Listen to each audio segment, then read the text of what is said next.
जिसमें मांग करके लेना पड़े। पानी है समझ, तो पानी क्या मांगना, कहीं भी पी लीजिए। जिसमें खैचा पानी हो नहीं देंगे देंगे नहीं देंगे देंगे, का वो तो खून है, रक्त सम है। तो वचन दे दिए हैं गुरुदेव तो हम देंगे। कहा जाओ तुम्हारा सत्यानाश होगा, तू मेरी बात को नहीं मानता है। और गुरु भी कई ऐसे होते हैं कि चेला जब इतना संपत्ति दान कर देगा फिर मुझको क्या देगा, और गरीब चेला बना के क्या करें।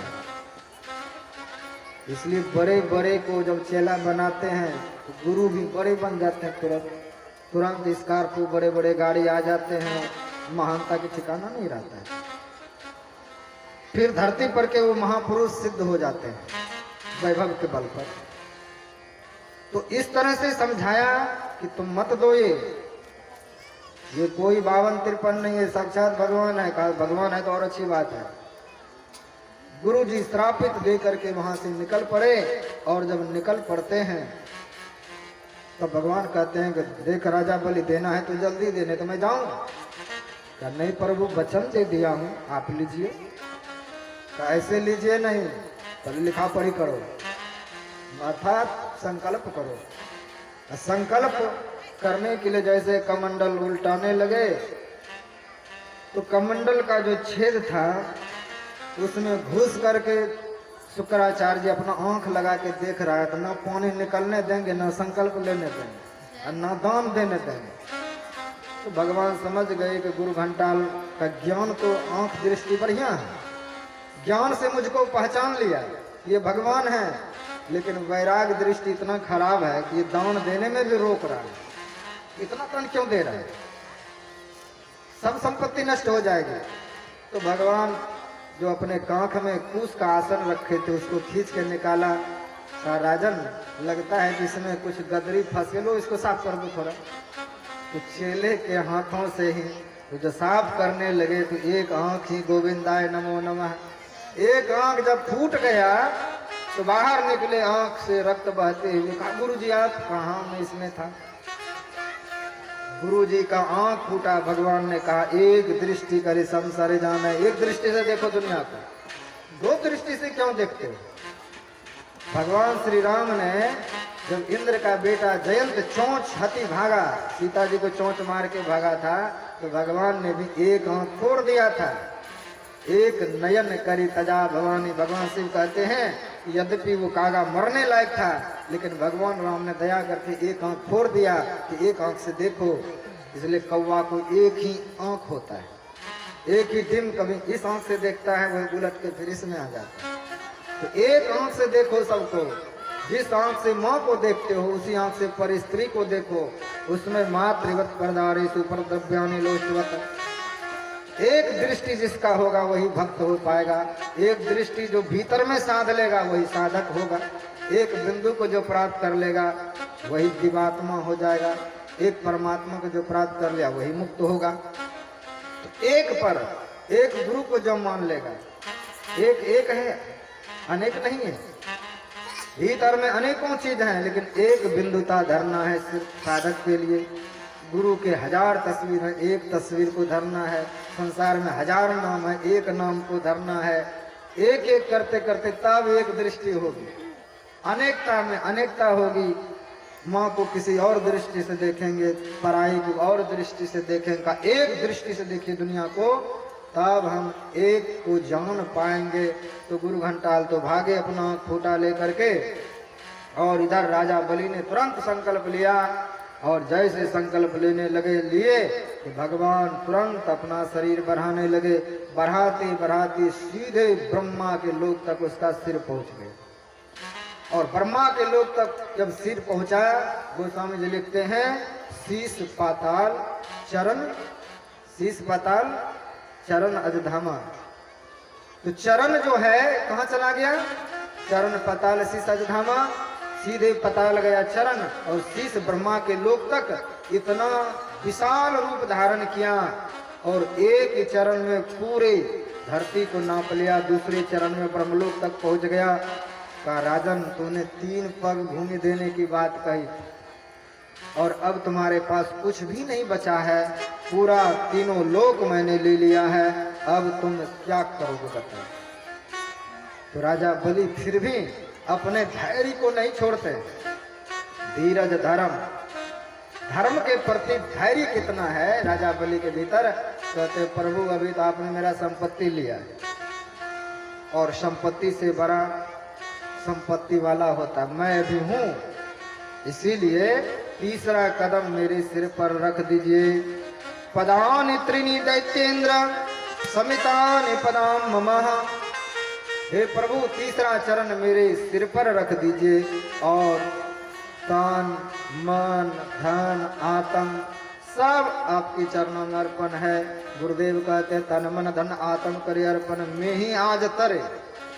थोड़ा भी बचाने का कोशिश किए तो यहीं पर बचे रह जाए। इसलिए तन भी परमात्मा को, मन भी परमात्मा को, धन भी परमात्मा को, आत्मा भी परमात्मा को, सब कुछ जो अर्पण कर सकता है वही संसार से तर सकता है। राजा बलि के सिर पर चरण रखने के बाद भगवान स्वयं अब बंध गए, चुप हो गए और विचार करते मैंने तो इसको ठगने के लिए आया था, आज मैं स्वयं ठगा गया, अब क्या करूं। भगवान चुपचाप हैं और कहते हैं राजा बलि मांग क्या मांगता है। का प्रभु आपने हमको दाता बना दिया है, और दाता अब मांग नहीं सकता है, मांगूंगा तो मैं भिखारी हो जाऊंगा। भिखारी तो आप बन के आए हो मेरे दरवाजे पर, अब मैं नहीं मांग सकता कुछ। कहा जाओ तुम चाहते हो तो मैं तुमको इंद्र के गद्दे पर बैठा सकता हूं। पर नहीं प्रभु, जो दान दे दिया हूं वो मेरा नहीं है, धर्म की चीज को खाने की मेरी शक्ति नहीं है, मैं गृहस्थ हूं, मैं दान का चीज नहीं खा सकता। ये चीज तो आप लोगों के लिए, महात्माओं के लिए है, मैं ऐसे चीज को खा करके अपना जन्म नहीं बर्बाद कर सकता। वाल्मीकि रामायण में बहुत सुंदर प्रश्न है। एक विप्र भिक्षा मांगने के लिए जा रहे थे, और भिक्षा उस दिन कहीं नहीं जब मिला उसको, तो रास्ते पर जा रहे थे, क्रोध में हाथ में डंडा था, भिक्षा पात्र था, एक कुत्ता दिखाई दिया। क्रोध में कुत्ता ही सामने आया, मारा डंडा उसके सिर में। भगवान राम का राज्य था। कुत्ता रोते हुए वहां से भागा, और दोपहर का समय चल रहा था। भगवान राम के दरबार में जाकर के हाजिरी लगाया, तो प्रभु मुझे बेकसूर को आज डंडा लगा है। राम जी को नींद नहीं आ रही थी। लक्ष्मण को कहते हैं लक्ष्मण जाकर के देखो कोई आया है न्याय मांगने के लिए। तो लक्ष्मण बार बार जाते हैं, कोई नहीं मिलता है। बार बार कहते हैं प्रभु कोई नहीं है। हाँ कोई तो जरूर है, क्योंकि मैं बेचैन हो रहा हूँ, कोई आया होगा न्याय मांगने के लिए। अंत में देखते हैं कोई नहीं, एक कुत्ता बैठा होगा, उसको अंदर ले गया। अंदर जब ले गया, पूछते हैं बताओ क्या मांगने के लिए, क्या कहने के लिए आए हो। तो कुत्ता कहते हैं महाराज आज मैं बेकसूर सड़क पर बैठा हुआ था, अमुक नाम के ब्राह्मण ने, भिक्षुक ने मेरे सिर में डंडा मारा, सिर से रक्त बहा रहा है, उसको सजा मिलनी चाहिए। तुरंत लक्ष्मण को कहा देखो वो कहाँ है, उसको बुलवा करके लाओ। बुलवा करके लाया गया है। पूछते हैं उस कुत्ते से बताओ इसको कौन सा दंड दूं। कहा महाराज इसको दंड यहाँ के जो सबसे प्रसिद्ध वो मंदिर है वहां का इसको मालिक बना दीजिए। तो मालिक घोषित हो गया। भगवान राम ने कहा ठीक है जाओ मालिक बना दें। लक्ष्मण विचार करते हैं भैया ये तो कपार भांगा, इसका सिर फोड़ दिया, ये तो इसको राजधानी ही भेज दिया, इतना सुख वैभव में दे दिया। का ये बात तो उसी कुत्ते से पूछो क्या कहना चाह रहे हैं। का बताओ तूने सिर फूटा तुम्हारा, इसके बदले तूने क्या किया, उसको तो मालिक ही बना दिया। का मालिक तो बनाया, मंदिर है और मंदिर में एक एक रुपया चढ़ावा आता है, वो कोई शुद्ध नहीं होता है, कामनाओं से भरे पड़े होते हैं। हे परमात्मा मेरा ये काम हो जाए, 1 रुपया गिरा दिया, ये हो जाए वो हो जाए। कोई एक बोरा अन्न ही दे दिया तो उसमें कामना है। कामना से युक्त सब चीज होता है। मैं भी कभी वहां के मठाधीश थे, कभी ध्यान भजन सत्संग नहीं कर पाए, मंदिर बनाने के चक्कर में, पैसा इकट्ठा करने के चक्कर में बहुत रहे, जिसके कारण शरीर जब छूटा तो मैं कुत्ता बन गया हूँ। इसको मालिक इसलिए बना रहा हूँ कि ये भिखारी का आदत है, और वहां पे जाएगा तो वो भीख मांग मांग करके लाएगा, लेकिन भजन नहीं करेगा।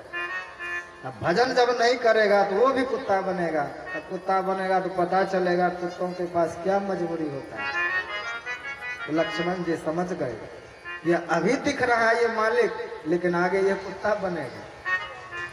तो धर्म का जो धन होता है कामनाओं से ग्रसित होता है। जब तक कोई ध्यान भजन सत्संग खूब ना करे तो इसको पचाना मुश्किल। संतों ने कहा गृहस्थी का अन्न 9 अंगुल का दांत, भजन करे तो उबरे नहीं तो फाड़े आंख। इसलिए महात्मा अगर भजन नहीं कर पाए, ये दान के पैसे जो होते हैं, हालांकि वो आश्रम में ही लगेगा, कहीं लगेगा, लेकिन छूने वाला पकड़ने वाला अगर भजन नहीं करेगा तो उसके जीवन में बहुत दुर्दशा का रास्ता खुलता है। इसीलिए कहा प्रभु मैं तो आपको दे दिया हूं और दिया हुआ चीज मैं नहीं ले सकता, इसलिए हमको मालिक बने हुए रहने दीजिए। मैं भिखारी नहीं बनना चाहता हूं, हमको दीजिए। अब फिर भी कोई इच्छा हो, कोई इच्छा क्या बताऊं, आपका रूप इतना सुंदर है, लगता है सब दिन इसको देखता रहूं, इसके अलावा कोई इच्छा नहीं है। कहा जाओ तुमको मैं सुतल लोक दिया, वहीं रहना। कहा प्रभु मैं जहां भी रहूं, जिस द्वार से निकलूं आपका दर्शन हो, मैं यही चाहता हूं। तो अब भगवान तो बहुत चक्कर में पड़ गया कि इतने बड़े जो दिन से दान लिए हैं, वो जो कहेगा मानना पड़ेगा। बड़े बड़े जो ट्रस्ट होते हैं, तो बड़े बड़े धनिक जो उसमें दान देते हैं, वो जैसे ट्रस्ट को चलाना चाहते हैं वैसे चलता है, उसकी जी हजूरी करना पड़ता है। तो भगवान तो अब बंद गए बिल्कुल, जैसे कह रहे हैं भगवान को करना पड़ेगा। तो भगवान तो सोचते हैं मैं तो फ्री का नौकर बन गया, किस गेट से राजा बलि निकलेगा, दौड़ करके उस गेट पे खड़े रहना पड़ेगा। सुबह सुबह दिन रात इंतजार करना पड़ेगा कि राजा बलि कब निकलेगा। 24 घंटा पलटू सोबे मगन में साहिब चौकीदार, साहिब वहां चौकीदारी कर रहा है कि कब निकलेगा, हमको दर्शन देना है। और सुतल लोग चले गए प्रहलाद इत्यादि के सहित। इधर लक्ष्मी माता बहुत परेशान है कि मेरे पतिदेव कहाँ हैं, कहीं स्वर्ग में नहीं, वैकुंठ में नहीं, इस पृथ्वी पर नहीं, कहाँ गए। नारद ऋषि से मिले और पूछते हैं कि हे नारद ऋषि बताएं मेरे पतिदेव कहाँ है। कहा वो तो विदेश में नौकरी कर रहा है, विदेश में वो नौकरी करने गया हुआ है। कहा मेरे पतिदेव अब मिलेंगे कैसे। कहा मिलने का एक ही उपाय है कि आप जाएं वहाँ, राजा बलि को कोई बहन नहीं है, बहन बन करके उसके महल में प्रवेश कीजिए। तो लक्ष्मी जी सुंदर तो है ही, अपना वेश बदल करके वहाँ गई और जार बेजार रोने लगती है। और जब रोने लगा तो राजा बलि भवन से जब बाहर निकले तो कहा बहन तुम कौन हो, क्यों रो रही हो। कहा मेरा कोई दुनिया में नहीं है भैया, मैं अनाथ हूँ, मुझको नौकरी चाकरी में रख लीजिए, पोछा लगाऊंगा, घर के झाड़ू बर्तन करूंगा, हमको रख लीजिए। तो झाड़ू बर्तन पोछा करने के बहाने लक्ष्मी मैया वहां घुसी और बहुत दिन तक लक्ष्मी, देखिए भक्त की कितनी बड़ी महिमा है, जिसने सब चीज दे दिया, दान मान धन आत्मा, वहां विष्णु नौकरी कर रहे हैं, लक्ष्मी मैया झाड़ू पोछा कर रहे हैं। ये भक्त की कितनी बड़ी महिमा है। बहुत दिन तक जब झाड़ू पोछा की, सावन का माह आया और सावन के पूर्णिमा के दिन राजा बलि के हाथों में सुंदर राखी बांध देते हैं। और राखी जब बांध दिया तो कहते हैं बहन इसके बदले तुम्हें क्या था, क्या चाहिए तुमको। कहा भैया मैं जो मांगू आप दे पाएंगे। कहा मैं तो त्रिलोकी दे दिया दान में, तो मेरे पास है ही क्या, जो कुछ है तुम जो मांग लो वो मैं दे दूंगा। तो लक्ष्मी कहती कि भैया इसके बदले में आप देना चाहते हैं तो ये नौकर हमको दे दीजिए, ये जो आपके नौकर हैं पहरेदारी कर रहे हैं, ये नौकर हमको दे दीजिए। उसका दिमाग चमक गया कि मैं नौकर तो तीनों लोग दिया हूं तो ये नौकर मिला है, अब मैं तुमको फ्री में दे दूं एक धागा के बदले, बताओ तुम कौन हो? क्योंकि मेरे पास ये भी ठग बन के आए थे और तुम भी लगता है कोई ठग बन के आई हो जो मांग रही है नौकर। तब लक्ष्मी अपने स्वरूप में आए, बावन भगवान वह भी अपने विष्णु के रूप में आए और भगवान को वहां से लेकर के गए। लेकिन भगवान फिर भी एक रूप से वहीं पर नौकरी करता रहा बलि के दरबार में। कहा जो परमात्मा को तीनों दे देता है, परमात्मा उसको सब कुछ दे देता है, अपना मालिक बना देता है और ऐसे मालिक की सेवा करने लग जाते हैं परमात्मा। और संत लोग कहते हैं कि जो बिंदु का ध्यान करे, नाद का ध्यान करे, उसकी सेवा शिव पार्वती करने लग जाता है। जाके घट बिंदु नाद जरे ताकि सेवा शिव पार्वती करे। गोरखनाथ जी महाराज कहते हैं कि जो बिंदु और नाद का ध्यान करने लगेगा, मैया पार्वती भगवान शिव आकर के उसकी सेवा करने लग जाएंगे, योगक्षेम करने लग जाएंगे, क्योंकि उनके मालिक वही। कि माता पिता का दर्शन, शिव महापुराण में इसकी बहुत चर्चा है, बिंदु और नाद, क्योंकि नाद के प्रणेता भगवान शिव ही हैं। तो जितना इस संत मत की सार साधना की साधना है शिव महापुराण में और किसी ग्रंथ में नहीं है। बहुत साधना की बात बताई गई है जो परम हित करने वाले हैं। तो भगवान भी सेवक तब बनते हैं जब हम उनके सेवक निश्चल रूप से बन जाते हैं। इस तरह से भगवान वहाँ की संपूर्ण लीला करते रहे। आगे सुखदेव गुरुदेव बताते हैं कि एक राजा सत्यव्रत नाम के हुए और एक दिन समुद्र में स्नान करने जाता है। और जब स्नान करने गए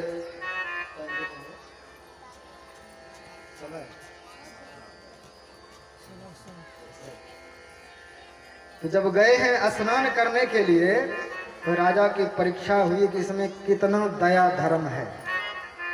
स्नान करके जब सूर्य को अर्घ देने लगे तो हाथ में एक छोटी सी मछली आ गई और मछली राजा से प्रार्थना करते हैं कि हे राजन मेरी रक्षा करो, मुझको पानी में दोबारा मत छोड़ना अगर हाथ में उठा लिया। का तुम जल की जीव हो, जल में खुशी से रहो। का नहीं, अगर जल में छोड़ दिया तो दूसरे मछली हमको खा जाएंगे। शरणागत को जे तजहि, शरण में आए हुए कि जो तज को अपना अनहित जान करके, गोस्वामी जी कहते तीन ही बिलो कथान, वैसे व्यक्ति को देखने से भी पाप लगता है। तो मछली उनके हाथ में है, प्रार्थना कर रहे हैं कि हमको अब पानी में दोबारा मत देना। तो कमंडल में रख लिया, घर आए, थोड़ा सा गड्ढा खोद करके पानी डाल के मछली को दे दिया। जैसे जाने लगे तो मछली का शरीर बढ़ गया तुरंत, और जब बढ़ गया कहते हैं राजन इससे मेरा काम नहीं चलेगा, मेरी व्यवस्था करो। उसको वहां से उठवा करके एक सरोवर में दे दिया। और सरोवर में देकर जैसे हम मुड़े वहां भी भर गया। अब क्या करें? तो सरोवर से किसी तरह से उसको नदी में दिया, नदी में दिया, जाने लगे तो 100 योजन लंबा मछली हो गया। इतना जब बड़ा हो गया कहते राजन मेरी रक्षा करो। अब लगा कि है कौन? का प्रभु दूसरा तो हो नहीं सकता है। तब उसको समझ में आया कि परमात्मा की इतनी बड़ी चमत्कार कैसे हो सकता है। हाथ जोड़ करके जैसे सन्मुख हुए, उसी मछली से भगवान विष्णु प्रकट हुए। बोले मत्स्य भगवान की। तो भगवान ने दिखाया तो मछली में भी मैं ही हूँ, कछुआ में भी मैं भी हूँ, चींटी खोटा जितने जीव हैं सब में मैं ही हूँ। लेकिन खाने वाले को नहीं दिखता है, वो तो खींच खींच के खा लेता है। तो भगवान ने मत्स्य अवतार लेकर के मत्स्य में अपने आप को विद्यमान हूँ, स्थित हूँ, उसमें ये दिखाने का प्रयास किया है। और राजा को उपदेश दिया कि हे राजन अब 7 दिन के भीतर ये पृथ्वी पानी में मिल करके प्रलय हो जाएगी। इसीलिए इस पृथ्वी पर जितने जीव के बीज हैं, अन्न के बीज हैं, सबको सुरक्षित रखना। अगला जो फिर सृष्टि होगी उसमें काम आएगा। तो सभी जीवों के बीज को एकत्रित करके राजा सत्यव्रत ने रखा और 7 दिन के भीतर महाप्रलय हुआ और वही मत्स्य अवतार, मत्स्य रूप में भगवान आए। 7 ऋषि नौका पर सवार होकर के आए हैं, सत्यव्रत राजा को सुरक्षित उस पर चढ़ाया है और मछली के सींग में बांध दिया है। पूरा जल मग्न हो गई, पूरा संसार जल ही जल बचा। फिर धीरे धीरे वह जल घटते घटते पृथ्वी बची, फिर सृष्टि का वर्णन बताया गया है। इस तरह से फिर पुनः सृष्टि रची गई। और सुखदेव गुरुदेव बताते हैं कि अब सूर्य वंश का वर्णन आता है। सूर्य वंश में किस तरह से भगवान आए, वैवस्वत मनु के पुत्र राजा सुदम्न इत्यादि की कथा आई। परमात्मा के विष्णु के नाभि कमल से चतुर्मुख ब्रह्मा, ब्रह्मा से मरीचि, मरीचि से कश्यप, कश्यप से विवस्वान सूर्य हुए और इन्हीं में राजा इक्ष्वाकु हुए। इक्ष्वाकु के 10 पुत्र हुए, उन्हीं में महर्षि च्यवन, इनका चरित्र आता है। जो राजा सरियाती की कन्या से उसका विवाह हुआ और पातिव्रत धर्म के कारण उसने अपने पति को पुनः हष्ट पुष्ट प्राप्त किया। तो यहां सुनाते हैं गुरुदेव किस तरह से वह हो पाया है, वो हमको बताएं। किस तरह से च्यवन ऋषि ने अपने जीवन में वह अवसर प्राप्त कर पाया। कहते हैं राजा सरियाती अपनी बेटी पत्नी के साथ वन में घूमने के लिए गए थे और वहीं पर ऋषि ध्यान कर रहे थे और ध्यान इतने दिन से कर रहे थे कि उसके शरीर पर दीमक मिट्टी का ढेर हो गया था, लेकिन 2 आंख चमक रहा है। तो सखियों के साथ सुकन्या घूमते हुए वहां पहुंचे हैं और आंख को सोचा कोई चमकता हुआ चीज है, तो लकड़ी से निकालने लगे तो आंख फूट गई। आंख जब फूट गया ऋषि का, रक्त बहने लगे तो डर के मारे भागे और जब भाग गए तो सबका प्राण जो है अपान वायु स्थित हो गया, सबको तकलीफ होने लगी शरीर में। तब राजा सरियाती कहते हैं किसी ने यहाँ पर ऋषि को तो नहीं छेड़ दिया, एक ऋषि तपस्या कर रहे हैं। तब जाकर के वो कन्या सुकन्या बताते हैं पिताजी मुझसे गलती हुई है, मैंने ऐसा ऐसा काम किया। तो जाकर के मिट्टी जब हटाए तो ऋषि तो बेकल था, आंख फूटा हुआ था और ऋषि बहुत तकलीफ झेल रहे थे।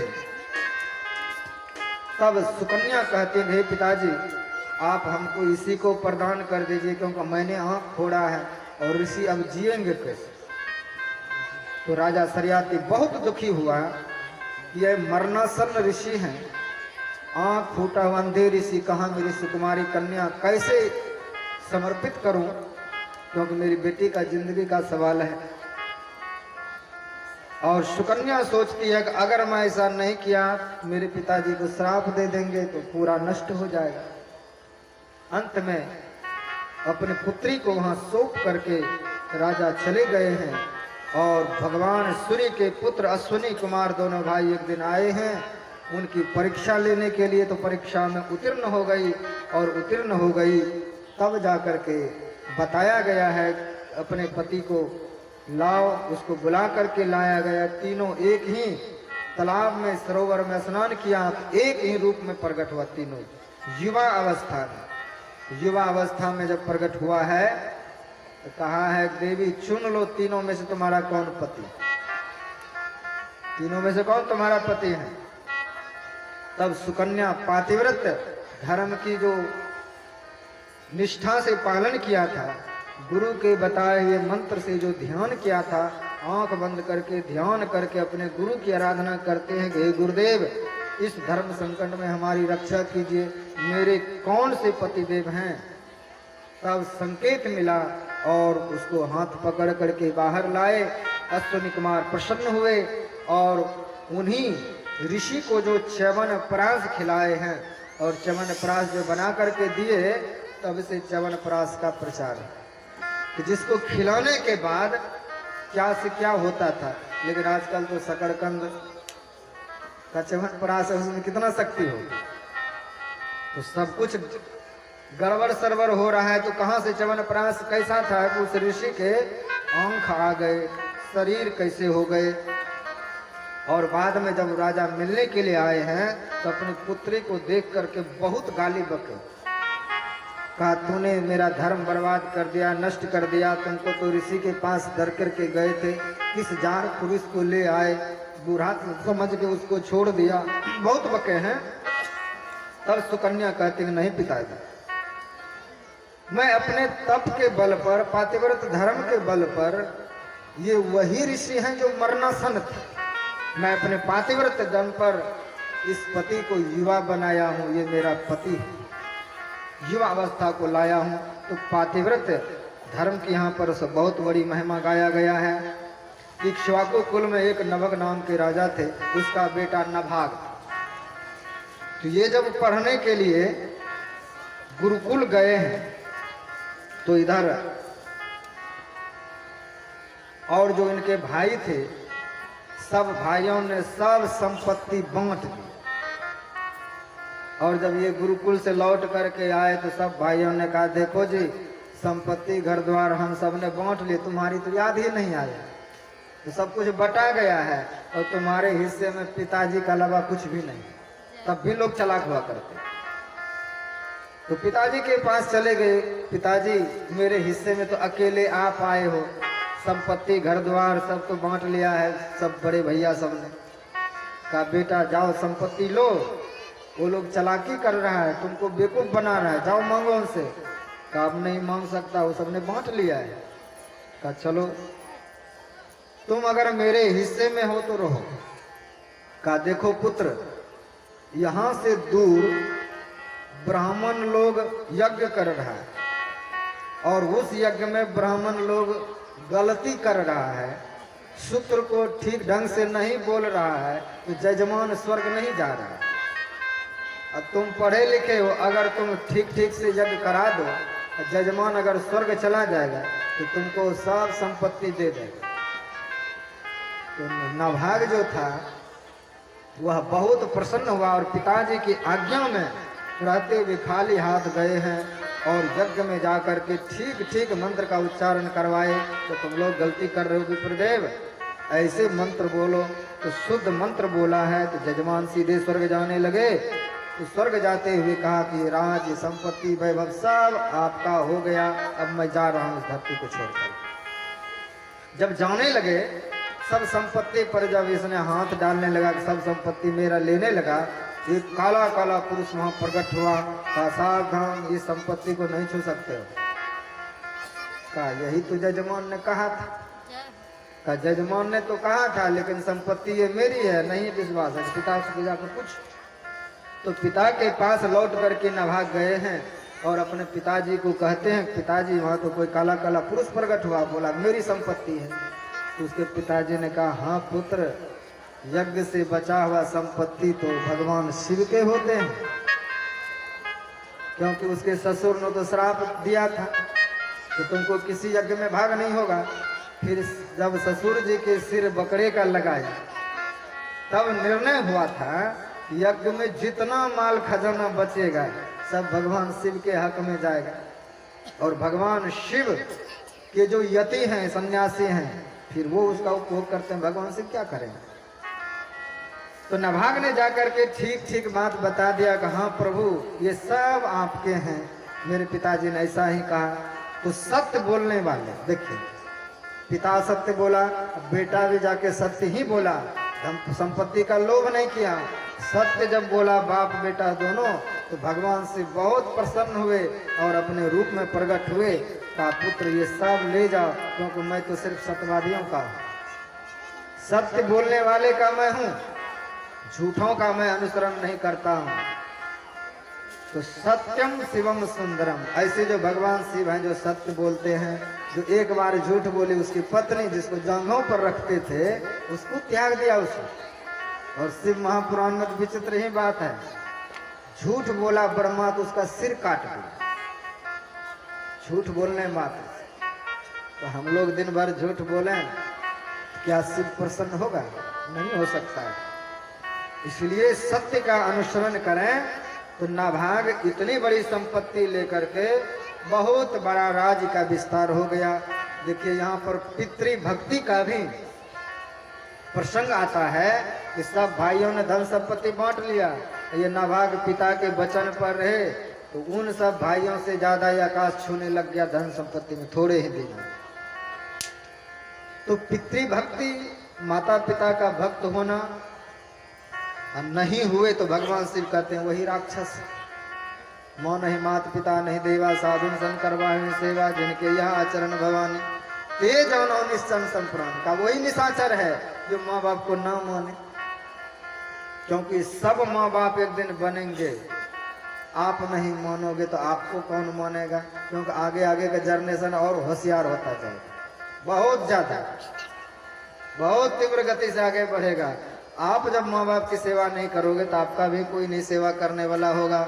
आप जब अपने सास ससुर की सेवा नहीं करोगे तो आपकी बहू भी, क्योंकि आपको भी बहू बनना है, आप भी बहू हैं, सास भी बनेंगे। तो इस चीज को याद रखें कि हम जितना करेंगे हमारे लिए भी लोग करेंगे, हम नहीं करेंगे तो हमारा भी कोई नहीं करेगा। सम्मान देने से सम्मान मिलेगा, बेइज्जती करेंगे तो बेइज्जती मिलेगा। तो संसार ऐसा है, यहाँ जो करेंगे और कलयुग में तो जैसा करेंगे वैसा मिलता ही रहेगा, इसमें तो फकत बात है। तो ऐसे नाभाग का पुत्र हुआ अम्बरीश। ये अम्बरीश 1 वर्ष का एकादशी रखा था और एकादशी रखने के बाद जब पारण का समय आया तो पारणा में एक महात्मा को निमंत्रण